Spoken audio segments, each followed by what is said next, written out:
Hey guys, welcome to my channel. ఈ రోజు recipe fish curry కొంచెం డిఫరెంట్గా. అండ్ మనకి తెలిసిందే fish is rich in omega-3 fatty acids which is good for heart health. And అలాగే స్కిన్కి కూడా చాలా చాలా మంచిది. ఏదో ఒక విధంగా ఫిష్ అనేది మన డైట్లో వీక్లీ వన్స్ ఇంక్లూడ్ చేసుకున్నట్టు చూద్దాం. సో మరి ఫిష్ కర్రీకి ఇక్కడ నేను రోహు ఫిష్ 1.5 kgs తీసుకున్నాను. ఇందులో కొద్దిగా పసుపు అండ్ అలాగే ఉప్పు కలిపేసి ఒక హాఫ్ అన్ అవర్ పక్కన పెట్టి ఉంచేద్దాం బాగా కలిపి.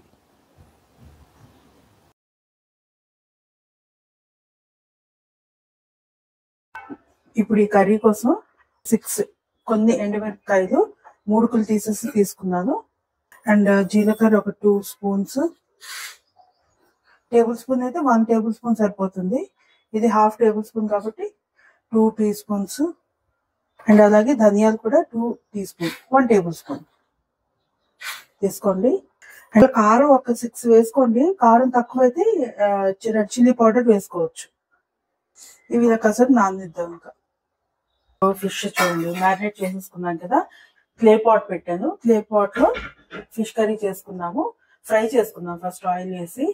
కర్రీకి I'm using cold pressed mustard oil కొద్దిగా వేసుకుందాం. అండ్ అలాగే మిరపకాయలు అండ్ జీలకర్ర ధనియాలు నానబెట్టి ఉంచుకున్నాం కదా, ఇది ఒక మిక్సీ జార్ వేసుకుని ఫైన్ పేస్ట్ లా గ్రైండ్ చేసేసుకుందాం. ఫిష్ ఆయిల్ కదా తులుతుంది, అందుకనే అప్పుడు యూజ్ చేస్తున్నా. సో ఆయిల్ బాగా వేడైంది. సో ఒక్క పీస్ ఇలా గరిటతోనే వేసేసుకోండి. మరీ హైలో పెట్టి వేయొద్దు, కొంచెం మీడియం ఫ్లేమ్ లో పెట్టుకోండి. హైలో పెట్టుకుంటే మీ మీద తులుతుంది బాగా. పెట్టి వేసిన తర్వాత అప్పుడు హైలో పెట్టుకోండి. చూసారా ఇలా ఫ్రై అయ్యి కదా.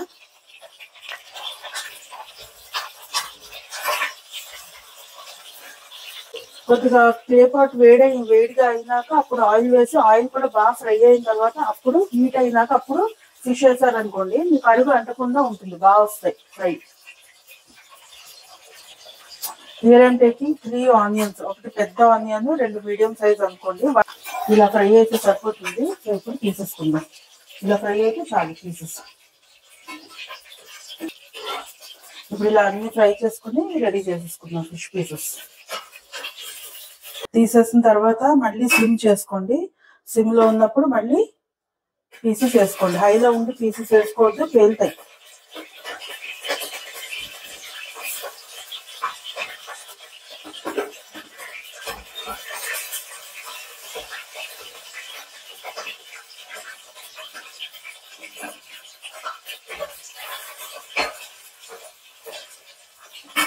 ఇప్పుడు హై పేలింది. ఇలాగా ఫ్రై చేసి పెట్టేసుకుందాం. అండ్ అలాగే ఆనియన్స్ పలుచగా కట్ చేసేసుకుందాం ఇక్కడ. And tomatoes 2 medium size tomatoes గుండగా కట్ చేసుకోవాలి. అండ్ ఎండుమిరపకాయలు, జీలకర్ర అండ్ ధనియాలు పేస్ట్ ఇది, and ginger garlic paste. So ఈ స్టవ్ వెలిగించుకుని అదే కుండ మట్టి పాత్ర పెట్టుకుని కుకింగ్ స్టార్ట్ చేసుకుందాం. ఆయిల్ నేను ఇంకెక్కువ తీసుకోవట్లేదు. ఇందులో ఏదైతే మస్టర్డ్ ఆయిల్ ఉంది కదా, కొద్దిగా ఫ్రై చేసిన తర్వాత ఈ ఆయిల్ లోనే కుక్ చేసేసుకుందాం. ఆయిల్ కొద్దిగా వేడైన తర్వాత కొద్దిగా ఆవాలు, జీలకర్ర ఈ 2 యాడ్ చేసుకుందాము. అవి కొద్దిగా ఫ్రై అయిన తర్వాత ఇప్పుడు ఆనియన్స్ యాడ్ చేసేసుకుందాం. ఇవి బాగా ఫ్రై అవ్వాలి, అందుకనే సన్నగా కట్ చేసుకుందాం అనుకోండి. ఆనియన్స్ మనకి బాగా ఆయిల్లో ఫ్రై అవుతాయి, ముద్దగా వస్తుంది కర్రీ. సో ఇలా ఆనియన్స్ ఫ్రై అయిన తర్వాత ఫ్రెష్గా మా గార్డెన్లో తీసుకొచ్చిన కరివేపాకు లీవ్స్ యాడ్ చేస్తున్నాను. మంచి అరోమా వస్తుంది. ఫ్రెష్ లీవ్స్ యాడ్ చేసుకుందాం అనుకోండి, చాలా మంచి అరోమా వస్తుంది. సో ఇవి కూడా ఒకసారి బాగా ఫ్రై చేసిన తర్వాత కొద్దిగా సాల్ట్ యాడ్ చేసుకుందాము. సాల్ట్ యాడ్ చేసుకుంటే మనకి ఆనియన్స్ తొందరగా ఫ్రై అవుతాయి, తెలిసిందే. ఒకసారి అన్నీ బాగా మిక్స్ చేసుకొని మూత పెట్టి వదిలేద్దాం కాసేపు మగ్గేంత వరకు. చూడండి ఇలా బాగా ఫ్రై అయిపోయింది కదా. ఇప్పుడు జింజర్ గార్లిక్ పేస్ట్ యాడ్ చేసుకుందాము. సో జింజర్ గార్లిక్ పేస్ట్ కూడా పచ్చి స్మెల్ పోయేంత వరకు ఫ్రై చేసుకుందాం. ఇలా బాగా ఫ్రై అయిపోయాయి కదా. ఇప్పుడు టొమాటోస్ యాడ్ చేసుకుందాం. బాగా చిన్నగా ముక్కలుగా కట్ చేసుకుని టొమాటో యాడ్ చేసేసుకుందాం. టమాటాలు ముద్దగా వచ్చేటట్టు బాగా దగ్గరగా మగ్గనిద్దాం, ఎందుకంటే దానివల్ల టేస్ట్ బాగా వస్తుంది, దగ్గరగా వస్తుంది కర్రీ. ఇప్పుడు ఇందులో కాస్త పసుపు అండ్ అలాగే వాటర్ కొద్దిగా యాడ్ చేసుకుందాము. అడుగు మాడకుండా ఉంటుంది, తొందరగా కూడా ఉడుకుతుంది. ఇలా బాగా మిక్స్ చేసిన తర్వాత కాసేపు ఇలా వదిలేద్దాం, మగ్గుతుంది. సో ఇప్పుడు ఇంకా చూద్దాం. బాగా దగ్గరగా అయింది కదా. ఇలా కాస్త మెదుపుకుందాం. ఇలా మెదుపుకుంటే ఇంకా దగ్గరగా టమాటాలన్నీ మొత్తం పేస్ట్ లా అయిపోతాయి. చిన్నగా కట్ చేసుకున్నారు అనుకోండి టమాటాలు, ఆనియన్స్ అవి, అప్పుడు ఇలా దగ్గరగా కర్రీ వస్తే బాగుంటుంది. ఇప్పుడు మన ఎండుమిరపకాయలు, జీలకర్ర, ధనియాలు పేస్ట్ చేసుకున్నాం కదా, ఇది యాడ్ చేస్తున్నాం.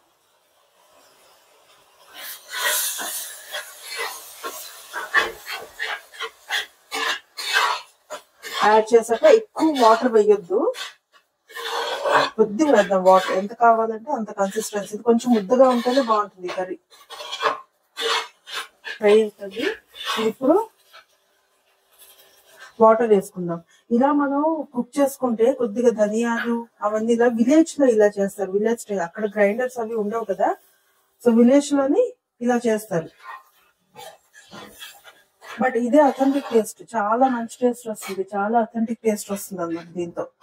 మనం ధనియాల పొడి, జీలకర్ర పొడి వేసే కన్నా ఇలా ఒక్క 15 minutes 20 minutes మీరు నానబెట్టి ఉంచేసి ఎండుమిరపకాయలు అవి ఇలా గ్రైండ్ చేసి ముద్ద చేసేసుకుని, అక్కడంటే విలేజెస్ లో నూరుతారు కానీ మనకంతా నూరడానికి ఇక్కడ ఉండదు కాబట్టి గ్రైండ్ చేసేసుకోవచ్చు. గ్రైండ్ చేసి వేసుకున్నా మీకు ఆ టేస్ట్ బాగుంటుంది కదా. ఇప్పుడు ఒక్క ఉడికొచ్చేంత వరకు ఆగుతాం. ఉడికొచ్చిన తర్వాత ఉడుకుతుంటే అప్పుడు ఫిష్ వేసేసుకోండి. కారం మరి వేసుకోవద్దు, ఎందుకంటే ఆ ఎండుమిరపకాయల కారమే సరిపోయింది. మరి ఎక్కువ స్పైసీ ఎవరైతే తినేవాళ్ళు ఉన్నారు అంటే కారం వేసుకోవచ్చు, లేదు అంటే వద్దు, ఇదే సరిపోయింది. కాస్త మరగనిద్దాం ఇలా. చూడండి మరుగుతుంది కదా, చూడండి దగ్గరగా కూడా అయింది. ఇప్పుడు ఫిష్ పీసెస్ వేసేసుకుందాం ఇందులో.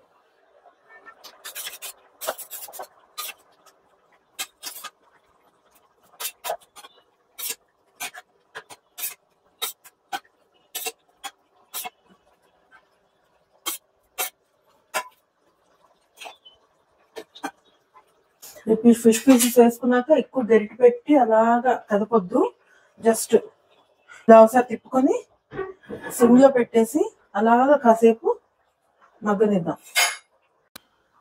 సో ఒక 5 minutes అయిపోయింది, ఇంకా చూద్దాము. ఎస్, బాగా ఉడుకుతుంది కదా, బాగా దగ్గరగా వచ్చింది.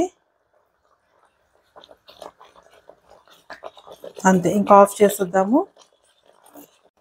కుండలో కుక్ చేసుకుంటే స్పెషాలిటీ ఏంటి అంటే టేస్ట్ ఎలాగో బాగా వస్తుంది, బట్ ఆఫ్ చేసిన తర్వాత కూడా ఒక 10-15 minutes వరకు అలా ఉడుకుతుంది.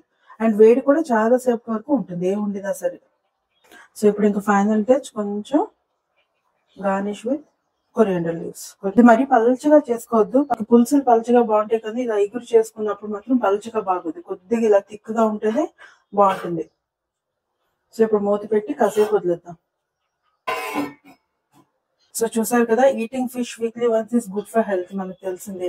సో మనం రెగ్యులర్ గా ఎలాగో ఫిష్ ప్రిపేర్ చేసుకుంటాము. సో ఇలా ఒకసారి ట్రై చేసి చూడండి, మీకు తప్పకుండా నచ్చుతుంది. సో మీకు నచ్చినట్టయితే కనుక తప్పకుండా షేర్ చేయండి, అలాగే లైక్ కూడా చేయండి. అండ్ ఇంతవరకు ఎవరైనా సబ్స్క్రైబ్ చేసుకోకపోతే please subscribe to my channel and bell icon press చేశారంటే you will get all my latest episodes notifications. సరే మరి, until my next video, take care of yourself. This is Susha signing off for now. Bye bye.